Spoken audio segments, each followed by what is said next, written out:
La presentación del libro Enrique Aristigueta Gramco, entrevistado por Naudi Suárez, es un hecho histórico para el fondo editorial del Inter-American Institute for Democracy, que con este libro tiene cerca de 100 libros publicados en los últimos 18 años. Libros en inglés y libros en español. Seguramente el próximo paso de este libro será una traducción al inglés, porque parte del rol del instituto es poner en manos de la comunidad anglosajona, que forma parte de las Américas, los documentos, la historia y las propuestas importantes que produce Latinoamérica y viceversa.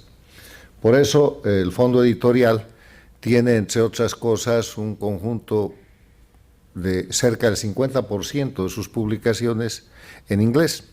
Hemos traducido libros importantes de Carlos Alberto Montaner, libros del expresidente Osvaldo Hurtado, que después se han convertido, que son hoy día libros de texto, de estudio en diferentes universidades de Estados Unidos y de América Latina.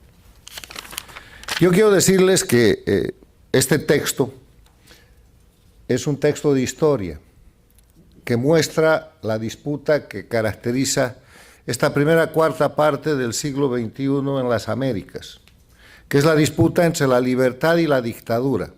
A mí no me gusta la palabra autoritarismo, porque autoritarismo, que es muy académico, suena a abuso de autoridad, es dictadura. Pero además es dictadura de carácter criminal. No es una dictadura nacida de la política o nacida de la reacción política a través de militares. Esta es una dictadura de crimen organizado transnacional, porque tiene un jefe al que precisamente fue Hugo Chávez el que ayudó a empoderarse, y ese jefe es Cuba. Nada de esto hubiera pasado, la historia del siglo XXI sería otra, la que se planeaba en la década de los 90, si es que Chávez no hubiera llegado a la presidencia de Venezuela, y que llegando a la presidencia de Venezuela fue a rescatar el año 1999 a la única dictadura que había en la región, que agonizaba en ese momento y que terminó formando en el siglo XXI lo que empezó llamándose movimiento populista bolivariano, que hoy día se llama socialismo del siglo XXI y cuyo alias es castrochavismo. ¿Por qué? Porque este es un grupo criminal liderado por el castrismo, pero que fue sostenido e iniciado por el chavismo, y que se benefició con la muy oportuna muerte de Hugo Chávez, porque si Chávez estuviera vivo, esto sería el Chávez castrismo, porque Venezuela sería la jefa de Cuba y no al revés. Para entender eso, los remito a un libro que ha escrito mi amigo Enrique Salas Romer, El futuro tiene su historia, en el que relata la conspiración castrista para matar a Chávez. Cada vez hay más estudios y más prueba de que Chávez no tuvo una muerte natural, sino una muerte por decisión del grupo criminal al que se había asociado, al que había subordinado. Si ustedes se fijan, mientras Chávez vivía, el escudero era Fidel Castro. Cuando Chávez muere, la primera disputa que se produce en Venezuela es la disputa por la sucesión entre el castrismo venezolano, Maduro, y el chavismo venezolano, Diosdado Cabello, y obviamente gana el castrismo con resultados que ustedes ya conocen. Este es un libro de historia que muestra, a través de la vida de un personaje que hoy día cumple 92 años, don Enrique Aristigueta Gramco, la urgente necesidad de reivindicar a la política, porque este es un político de 92 años que hace política desde sus 12 años y que quiere seguir haciendo política. Y una de las cosas con las cuales se ha deteriorado, se ha derrotado, se ha subordinado y casi se ha hecho desaparecer la democracia en las Américas es con el desprestigio y el asesinato de la reputación de la política. Han llegado al punto, a fines de la década de los 90, de hacerle creer a la sociedad que política era sinónimo de corrupción y que político era sinónimo de un delincuente. Y han hecho eso para destrozar el sistema de partidos políticos, no solamente en Venezuela, sino en toda América Latina, con el propósito de reemplazarlos por los verdaderos criminales. Un ejemplo que en otro tema muy cercano a este, demuestra lo que les estoy diciendo, es el tema de la lucha contra el narcotráfico.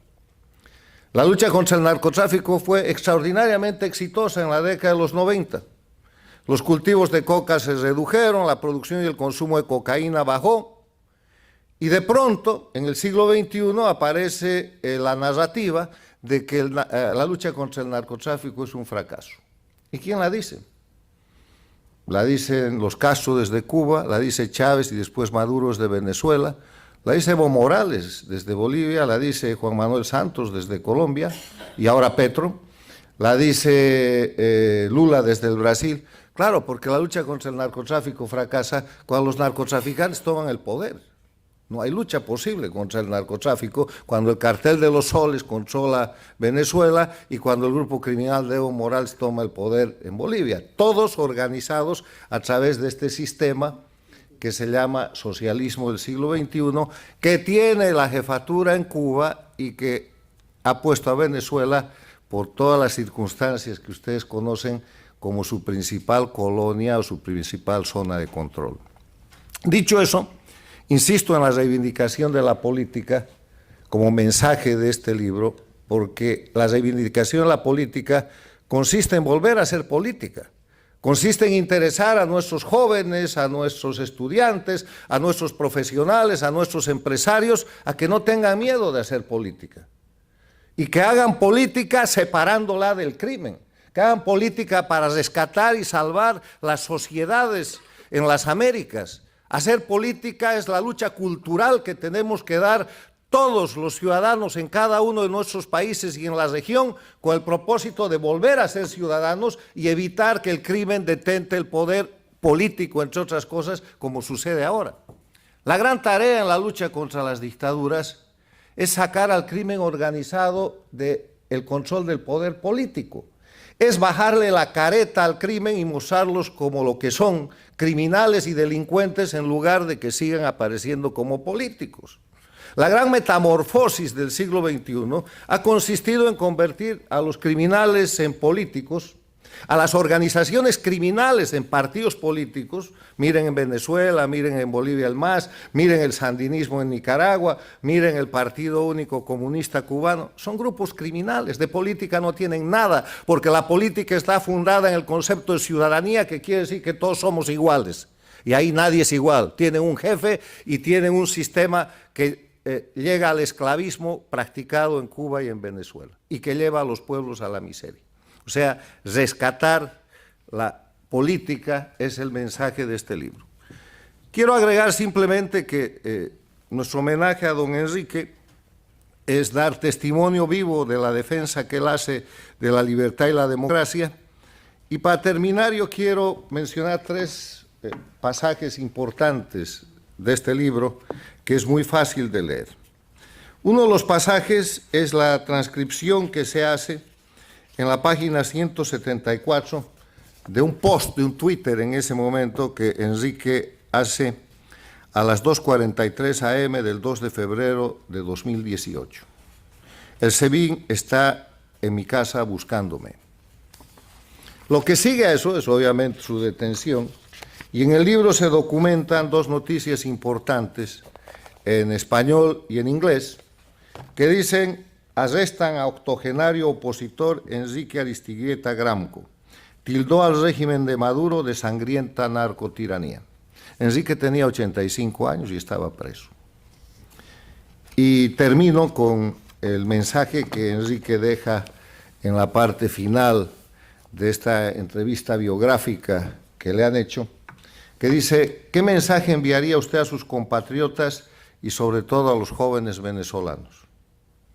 Enrique, textual: no perder la esperanza, no bajar la guardia, continuar la lucha mientras se pueda, continuar porque a la larga algo tiene que pasar.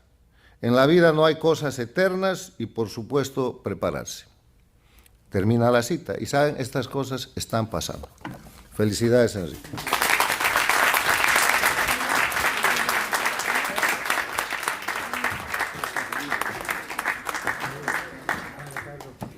Imagínate que Ya me cambiaste. Bueno, y con las palabras de nuestro director ejecutivo, damos por terminado este acto de presentación del libro Enrique Aristigueta Granco, entrevistado por Naudi Suárez. Quiero finalmente agradecer tanto a Wenceslao Cruz como a Francisco Andara y a Michelle Pinar todo el apoyo que nos dieron para el éxito de este evento. Gracias.